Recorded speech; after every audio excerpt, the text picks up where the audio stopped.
8. इधर मेरे पास unknown number से कॉल आया और उधर गेट के बाहर श्रेया की गाड़ी आकर रुकी। श्रेया हाथ में चाबी घुमाती हुई अंदर आई। मैं उसको अपने ही रूम में बुलाने वाला था कि देखा पीछे पीछे पूनम आंटी भी आ रही थी। मैंने टाइम देखा, 10 बज रहे थे। मम्मी इस टाइम अपने फेवरेट सीरियल का रिपीट टेलीकास्ट देख रही थी। नमस्ते पूनम आंटी। नमस्ते बेटा, मम्मी कहाँ है? वो सुलोचना देख रही हैं। अंदर तो आइए। सुलोचना? वो तो दिन में देखा होगा ना? हाँ, वो रिपीट टेलीकास्ट भी देखती है कि क्या पता कुछ नया मिल जाए। एनीवेज। और नेताजी कहाँ है? वो मेरे पिताजी के कमरे में है। मम्मी ने दिन में साफ सफाई करवा दी थी। इनके लिए कितनी सफाई करवा दो, ये कुछ ना कुछ कीड़े जरूर निकाल लेंगे। आप जाइए ना, मिलिए। श्रेय, तू मेरे पास आ, कुछ बात करनी है। पूनम आंटी को घर में घुसा देख मेरी माँ भी भुनभुनाती हुई एक्टिव हो गई। ये दोनों औरतें पिताजी के रूम में चली गईं। क्या बात करनी है? ये तो दोनों लेडीज जाने। अंकल के तो आज मजे आने वाले हैं। दो औरतों से गाली खाएंगे। Shut up! तुझे मुझसे क्या बात करनी है वो बता। मुझे? हाँ, इधर आ। मैंने उसे अपने बेड पर बिठाया और खुद एक स्टूल लेकर बैठ गया। ये देख, आज ही मैंने ये वेबसाइट बनाई है। श्रेया ने मेरे हाथ से मोबाइल छीन लिया। तूने अकेले ने इतनी सुंदर वेबसाइट? अथर्व ने भी हेल्प की होगी ना? हाँ, इतनी हेल्प की है कि जब मैं थक गया तो मुझे मैगी खिलाती। हेल्प करेगा वो चूतिया। तो डिजाइन देख जल्दी, उसके बाद मुझे मेन बात बतानी है। क्या बताना है? टेल मी ना। इतना सस्पेंस क्यों बना रहा है? देख, मेरे पास एक मैसेज आया है कि 1 मिनट, ये डिटेक्टिव्स के नाम कितने फनी हैं। किस स्टूपिड रखे हैं ये? जेबी कुमार और ये एसएच शर्मा। कौन है ये बेवकूफ? मुझे श्रेया के लिटिल ब्रेन पर बहुत गुस्सा आया। वैसे तो ये कॉलेज में टॉपर बनी घूमती थी। ये कोड नेम सब बेवकूफ। जेबी मतलब जेम्स बॉन्ड और एसएच मतलब वेट, शर्लॉक होम्स। मैंने हल्की सी स्माइल के साथ थोड़ी सी गर्दन हिलाई। Sherlock Holmes Sharma. ये लड़की पेट पकड़कर बेड पे लेट लेट के हंसने लग गई। मुझे गुस्सा आने लगा। तू डम्ब है क्या? मैं कुमार टाइटल लगाता हूँ ना, अथर शर्मा टू। हंसते हंसते श्रेया की आंखों से पानी आने लगा। इमेजिन, शर्लॉक होम्स शर्मा अपना रॉबर्ट डाउनी जूनियर जनेऊ पहनकर घूम रहा है।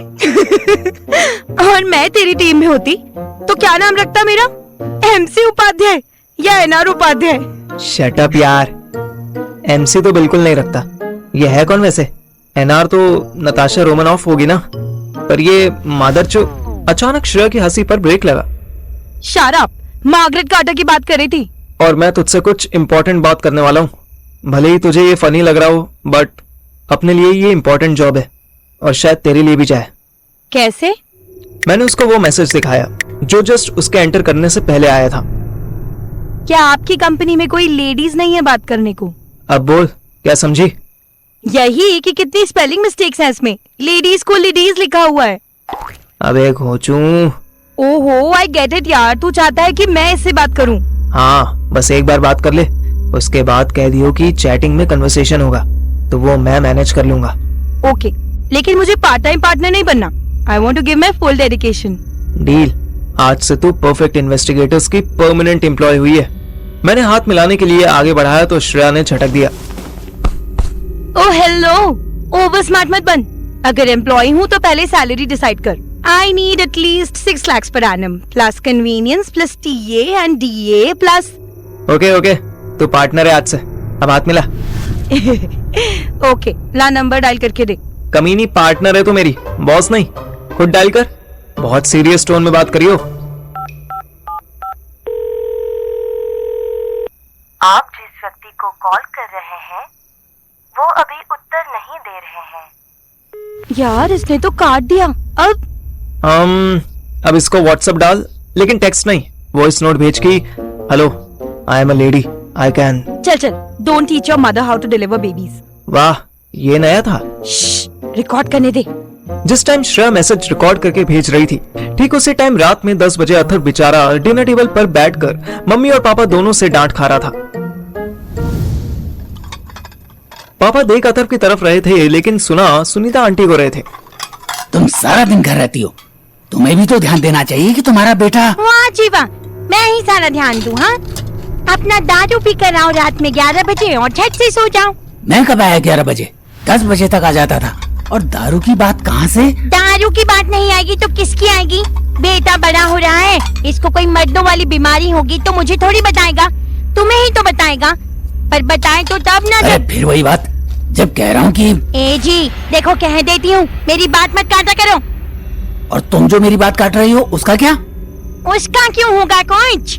पिछले 20 साल से एक ही बातें तो कर रहे हो। अगर कुछ अच्छा करे तो देखो मेरा बेटा है, और बुरा करे तो माँ पे गया है। माँ का ख्याल क्यों नहीं रखती इसका? पापा ने गुस्से में चम्मच पटक दिया। अरे काहे का मेरा बेटा? इसने आज तक 21 सालों में कौन सा ऐसा काम कर दिया है जो कहूँ कि मेरा बेटा है? कुछ नहीं किया तभी तो तुम्हारा बेटा है। तुमने ही 23 साल की शादी में ऐसा क्या कर लिया है? पापा बहुत ज्यादा गुस्सा होने वाले थे, इसलिए अथर्व बीच बचाव के लिए कूद पड़ा। शांत हो जाओ आप दोनों, मुझे डांटने बैठे थे ना, आपस में क्यों लड़ रहे हो? 2 मिनट तक सब बिल्कुल शांत हो गया। अथर्व को मेलोड्रामा करने का और एक चांस मिल गया।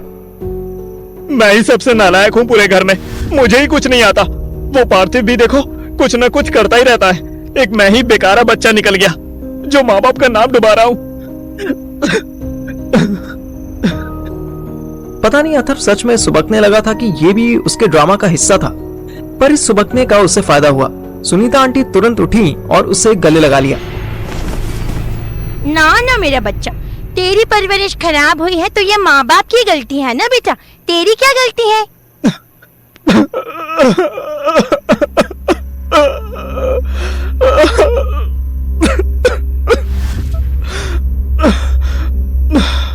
अथर्व फुनक फुनक के बच्चों की तरह रोने लगा।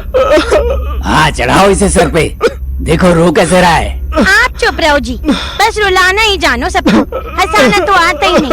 ना ना मेरा बेटा चुप हो जा, छोड़ दे, जो हो गया जो हो गया, मैं देख लूंगी। लेकिन वो हुसैन भाई, वो तो धमकी दे रहे थे कि बहुत मारेंगे। अरे हुसैन की ऐसी की तैसी, तेरी माँ बैठी है अभी, किसी ने माँ का दूध पिया हो तो हाथ लगा के दिखाएं तुझे। बस तू एक वादा कर दे। अथर्व ने तुरंत रोना बंद किया और अपनी मम्मी का मुंह देखने लगा। ये जो गलती तुझसे हुई है ना राजे, ये दोबारा मत करियो। अब जो हो गया सो हो गया, अब चल के इलाज करवा ले। हैं? कौन सी गलती, किसका इलाज? सुनीता आंटी ने ऑफ गार्ड अथर्व को एक थप्पड़ मार दिया। यही औरत 1 मिनट पहले कह रही थी कि कोई हाथ तो लगा के दिखाए मेरे बच्चे को। अरे मारा क्यों? मारू नहीं तो क्या करूं? बिल्कुल बेवकूफ बन जाता है। इतनी बुद्धि तो तेरे पापा में भी है। अरे मम्मी आप क्या कह रही हो? मुझे कुछ भी समझ में नहीं आ रहा है। आंटी जिस स्पीड से अथर्व के पास आई थी, उस स्पीड से वापस अपनी कुर्सी पर बैठी और बिना नजरें मिलाए बोली, मुझे नहीं पता क्या होता है ये सब। अपने पापा से पूछ कहाँ इलाज होता है इन सब बीमारियों का। अरे ये गलत बात है, तुम पर्सनल क्यों हो रही हो? मुझे कैसे पता होगा इस बीमारी के बारे में? अथर्व बेचारा बीमार था नहीं तो उसे याद भी नहीं रहा कि पापा किसके बारे में बात कर रहे थे। क्या हो गया है आपको पापा? अब एक थप्पड़ पापा ने भी मार दिया और जोर से बोले, मुझसे तो फिर भी एक हो गया है। तूने इलाज नहीं करवाया तो तेरे एक भी बच्चा नहीं होगा बेवकूफ। अथर्व की बत्ती जली। उसे सुबह वाली बात याद आई।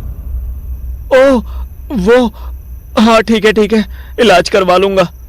और आज के बाद कभी उस आयशा से नहीं बोलेगा। कमीनी मेरे बेटे को पटा के रखती है। क्या मम्मी आप भी एक ही बात को कब तक बोलते रहोगे? अब जवाब पापा ने दिया। तब तक बोलते रहेंगे जब तक मन करेगा।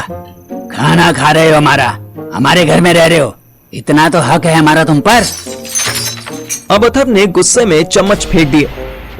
अगर ऐसी बात है ना तो ये रहा आपका खाना और रख लो आप अपना घर, मैं जा रहा हूँ। अथर्व घूमा और बाहर जाने लगा।